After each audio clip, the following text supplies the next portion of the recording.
What's up, guys? It is Jonathan with One Big Impact. Have you ever noticed the better technology gets, the worse it gets? If that makes sense. So, today's video is actually how to plan for my next trip, or my first trip overseas, I should say. How to plan my first trip overseas. How to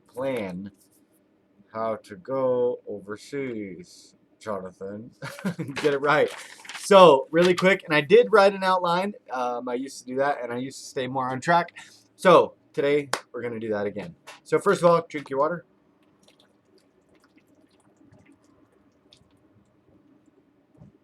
It's probably a good thing that I drink water in every video, because if I didn't, I'd probably never stop talking. So, first thing first, passports. I see so many people all the time come up with some random idea. I'm going to go travel, and then they have to pay for an expedited passport, and it ends up costing them hundreds and hundreds of dollars, $400 or $500 to get it expedited. Don't do that. But if you do, and if you have the money, fine, go for it. I would rather you did that than not travel at all. So basic understandings of passport, you can go to like your local superior court. You can go to different places like the post office, the main post office by your area. Make sure you call because you don't want to waste your time. Some of them you have to set an appointment. It's really not that difficult. But basically, for an adult, it's $110. For a child, it's $65. You do need 2 passport photos. You can go to a Walgreens. That's where I would recommend. Don't try to do it in the app or anything. It'll drive you nuts. Just go to Walgreens. They charge you like $11, some astronomical price. But that way, excuse me, you don't have to do it again. Like, you just have it and you give it to them. Time frame takes about 6 to 8 weeks. I don't recommend getting a passport card. And the reason is it's like half the price, like 60, 65 bucks. But it's like pointless if you want to go anywhere besides Mexico. So, and I think maybe Canada. I don't know. It's very limited, the places that you can go. And I want to say it's the places that you can travel by driving there, which would be Canada and Mexico. Now, number 2. So get your passport first and foremost. It's not that expensive. And you might be thinking, well, $110 is expensive. Get it out of the way. It lasts for 10 years, okay? And they'll probably take longer to expire. I don't know. Doesn't matter. If it lasts for a year, it's great. It's worth it. Next thing is, do not ever schedule time off before looking for, or at least finding or figuring out what a flight's going to cost. So you can go, the one I recommend is, yes, you can find them cheaper other places depending on the day. I've seen them all over the place, but Google Flights tends to be my favorite. And I have videos, and I'll post these. By the way, if you're new here, check us out on Facebook. Our group is called World Travelers. There's like things like Skyscanner, Hopper. These are all good sites that I've used with no problem whatsoever. I just prefer, okay, I prefer Google Flights. Why? Because I can bring up the whole month and I can see where the green one is, and it gives me the cheapest one. Go back in there, delete your cookies, make sure you're not being tracked on the internet to be able to inflate your prices because they know you're coming back.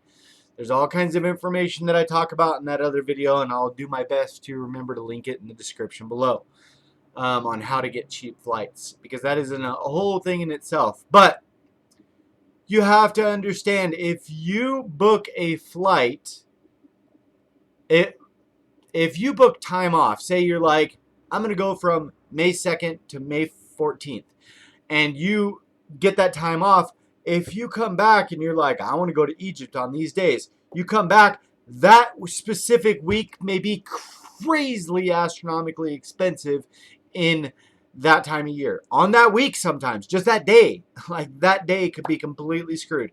So first, you want to go find the flight, then make sure it's going to stay there hopefully for a little while, or at least find a cheap month in order to book it so that you don't end up screwed.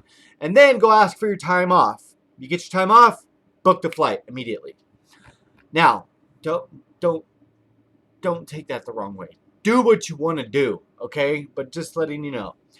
Now, this is something that I continuously learn, but unfortunately, for the way I have to do things, it works better for me and it might work better for you as well. Financially, I don't always have a big lump of money to be able to purchase a plane ticket. So I have to do like layaway plans or save for it or whatever. So it's really kind of weird how I have to do it. So you have to understand that. Oh, this is number 4. I'm getting confused. Don't plan really far out. Do it as close to last minute as you can.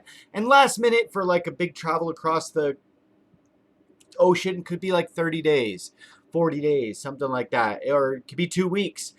The reason being is because the more time, and it depends on how analytical you are about things or how much of a planner you are, you will indefinitely stress yourself out. And like, not only if you don't stress yourself out about like planning stuff and over researching it and everything, getting everything figured out and stuff like that, you will get bored waiting. Like, it'll take forever. So one of those two things is going to happen. So as close to last minute as you possibly can do with your schedule, with your money, with your time, whatever. Next thing is be flexible on everything. Number 4 is be flexible on everything. Now, this is going to sound crazy, okay? Especially if you're a budget traveler. Be flexible on country. Be flexible on time of year.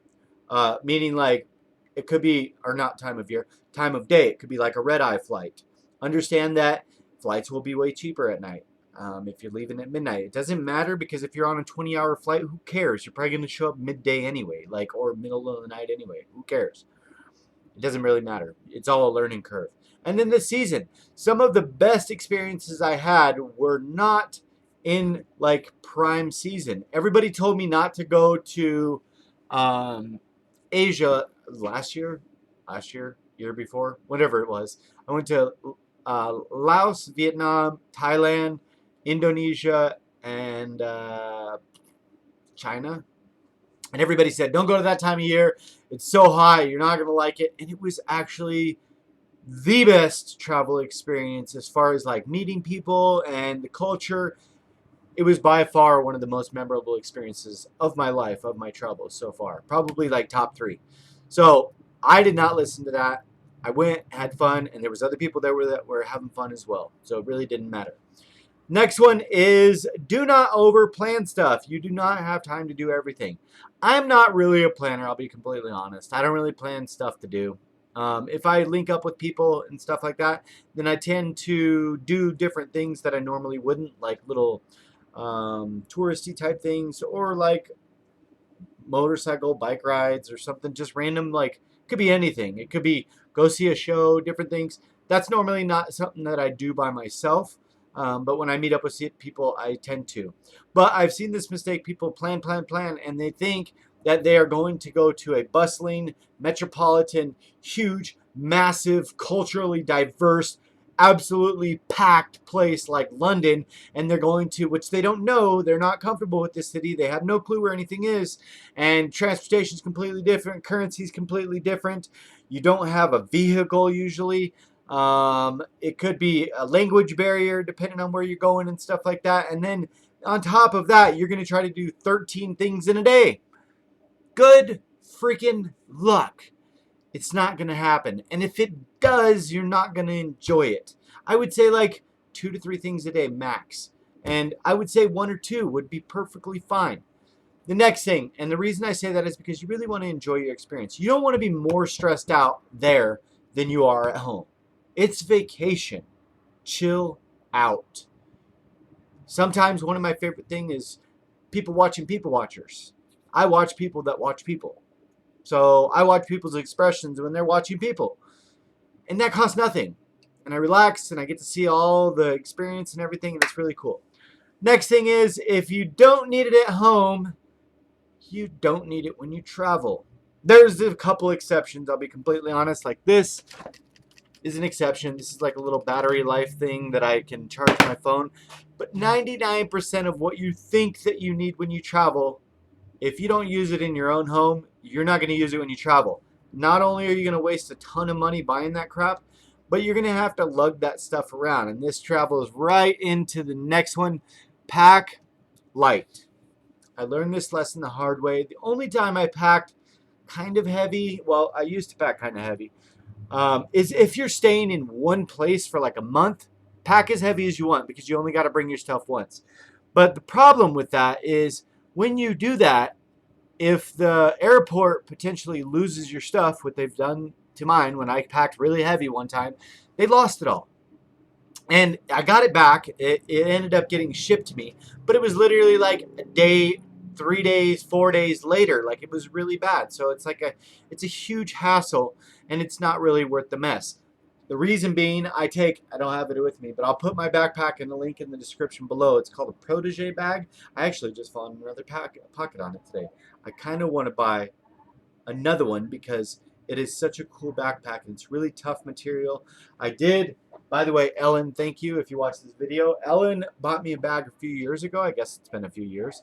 And that sucker really lasted, except for the only problem was when I was stuffing it in there, because I'm famous for putting too much stuff in my bag and really packing it and trying to be as efficient.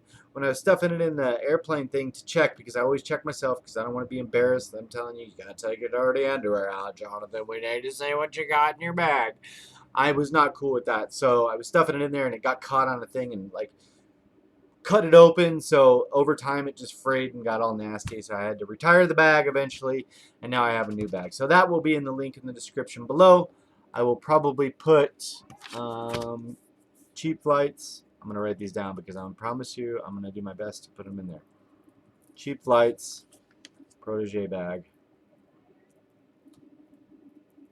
I will say though, and battery pack. I'm going to put a battery pack in there.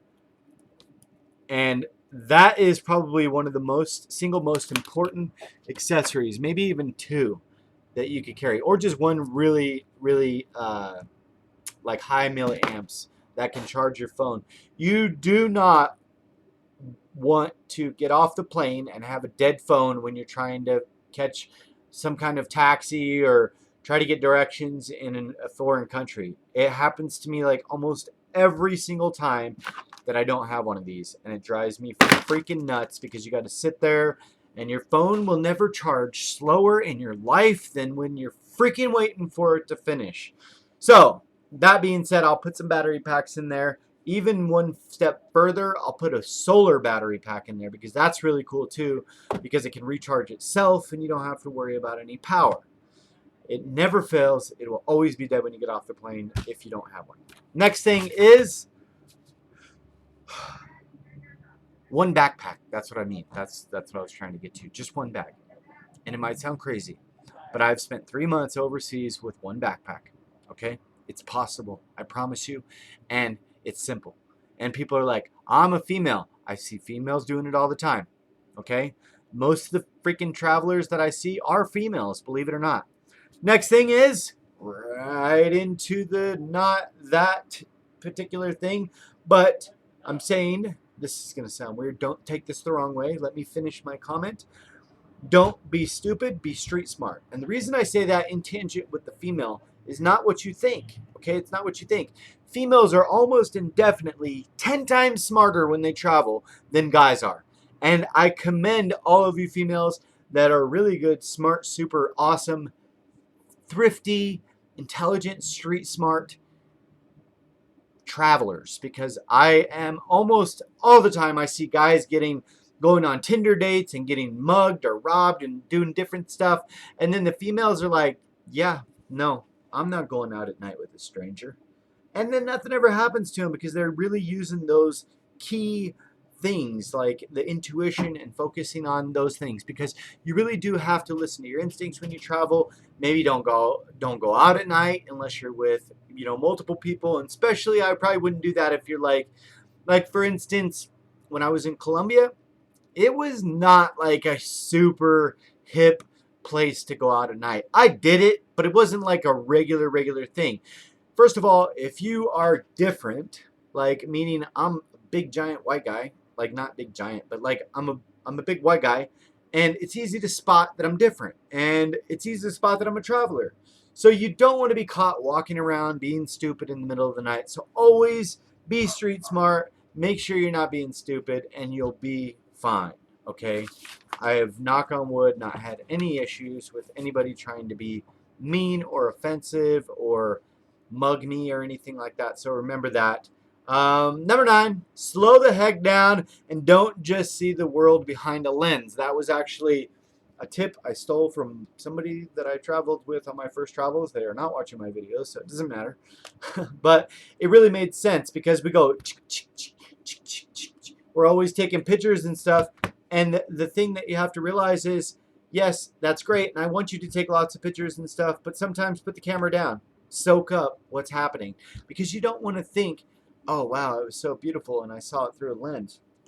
I don't want you to take, if an hour goes by, take 10 pictures. 10 pictures takes you a minute. Don't take loads and loads and loads of pictures. Take really good pictures. Take really good, memorable pictures. But leave it at that. Don't take pictures of every single thing, because that's what I do. You don't want to be like me. Because first of all, you get home and like you have buttloads of pictures that you have to go through, and it's just overwhelming, and you end up deleting them all, and it's a waste of time anyway. All right, so make sure you live it through its own experience. The last and final most important tip that I want to let you know, because recently on my trip to Colombia, that was not my most recent trip, I found myself not believing in myself. So I got the tattoo right there, believe, because sometimes you don't believe it's possible. And I'll be completely honest, before I could do it, or before I started traveling and started doing it, I really didn't believe it was possible either. I always talked about it and said a big game, but I really didn't have a plan on how to make it possible. So I hope these tips helped you guys. If you're new here, please check us out on World Travelers, our Facebook group. Also, subscribe, like, comment, and in the description below, or in the comment section below, I want to know either where you will go first or your best travel tip for whatever. Doesn't matter if it's like motels, hotels, and it's probably funny because you're thinking, he didn't say anything about hotels. Booking a hotel is pretty much common sense. I would worry about that last. Don't worry about that at all until you get everything else figured out. It's simple, and they're everywhere. Be stronger than excuses. Remember to spread love, not hate. Drink your damn water. Stay on track. #TeamBoo. Have a beautiful day.